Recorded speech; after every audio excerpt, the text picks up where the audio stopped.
Hi, this is Gray, and I'm here with Claudia Black. You know her from FarScape as Officer Aaron Soon, and StarGate as Vala, not to mention her role in Pitch Black, the woman who brought tough chicks into sci-fi and into our hearts. Claudia Black. How are you doing this morning, Claudia? I'm well, how are you? Wonderful. You have brought a wonderful image into homes worldwide, and you are a hero to women everywhere. How does that feel? Oh gosh, no pressure. I've always tried, especially when I started playing Erin, I was aware of the fact that as a soldier that she had, there was a very serious element to her character, and I remember the first gallery shoot that we were asked to do in the first season. The photographer said, "Can you hold the gun like this?" And I said, and you never want to say the word no. They say it's a very powerful word in Hollywood, and I was really reluctant to say it, especially in Australia, but I just said, you know what, it's a weapon. I think we need to make that clear, that that's what I'm holding in my hand, no Charlie's Angels. And that was just, that sort of set the tone. It's hard to fight for your character at the beginning because it really belongs to everyone else before they cast you. The actors are sort of like the last things normally to be attached to a project like that. So gradually, as they relaxed more and the writers and the producers relaxed a little, they handed the characters over to us once they trusted what we were doing.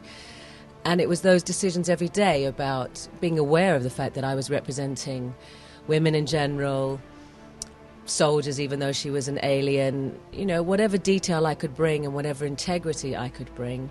There was another instance where they wanted Erin just in the middle of a very dramatic storyline on Earth to get into a bikini and sunbathe.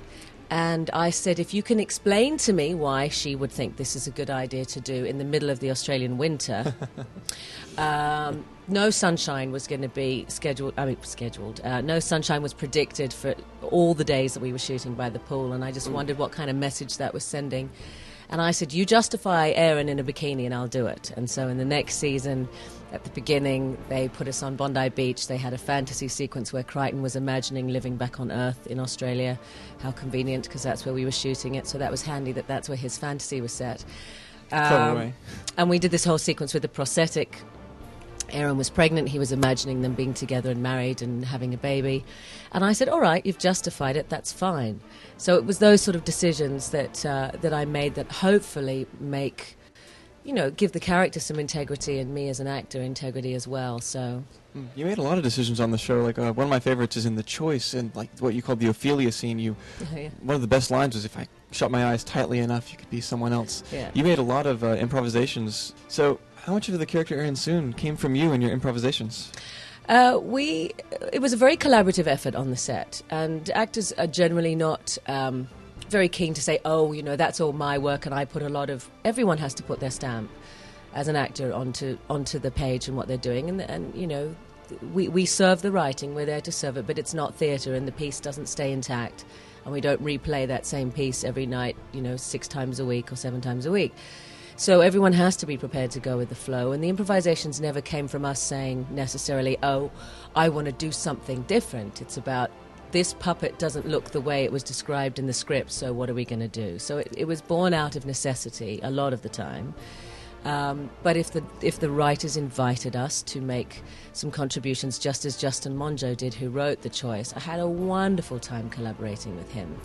And he said to me, this is our idea, this is the concept, what do you want to do, what are your thoughts? And we collaborated on it together. Besides Justin Monjo, what other writers did you particularly enjoy working with? I know you had so many. Well, there was at the time a lesser-known writer named Ben Browder. Don't know if anyone's heard of him. Rings a bell. Yeah, a faint bell somewhere. Ben, I'd been playing this incredibly serious character whose first smile was actually scripted. And her first tear. She was this incredibly emotionally stoic person. First joke, too, I believe. Yes. All the jokes somewhere in the second, maybe third season. Exactly. Erin understanding irony for the first time. And it was just really sweet because it makes her this sort of ill-formed person who's more sort of like a child, and I think dramatically that's really interesting to watch on a show. So I loved the fact that she had so much scope because she was really this very limited person. But Ben he was saying to the writers, Claudia's funny, you should give her more comedy to do, because I was always a straight man. And it took him writing an episode and putting in the princess sequence for them to really to get the idea. And then finally coming on to StarGate, I was given basically carte blanche, which was fantastic. How was that transition for you? Because you went from such a straight-laced character trying to portray a multifaceted, deep person who can't react to Vala, who's a very colorful, vibrant personality.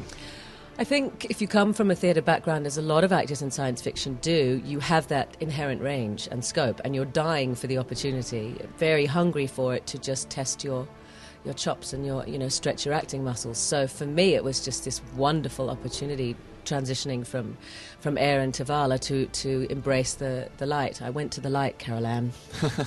Did you ever have trouble keeping the characters separate, working with Ben again with the same chemistry and being on another sci-fi set? I never had trouble confusing the characters. My issues were more with confusing the process of the two shows, because they were vastly different beasts, different producers, different writing. We would get actual scripts delivered to us on StarGate, whereas on FarScape we would get something, and then we'd have to sort of make that work.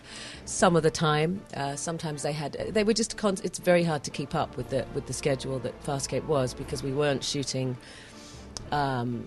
Timing-wise, we weren't shooting to the regular schedules of the networks, and yet they needed to have the material by certain deadlines. Australians notorious for filming fast back in FarScape days, too. Yes, so. Indeed, very fast. That's how they sold the show, to get them to film in Australia. So I'll close with, how was the experience for you having such a fan base that wouldn't let you go, that demanded you to come back? Is that the case? Oh, they demanded that I come back? Peacekeeper Wars was built upon cracker box tops we sent in. Sorry, I 180'd back on you. Right. We all felt that the show deserved a chance and that the fans deserved a chance to have a proper ending. So I was had to delay my wedding plans, but it was worth it. It was good to tie that part of the story up. Certainly. I'm glad to hear you say that. Thank you so much for your time with us this morning. I deeply enjoyed it. Thank you very much.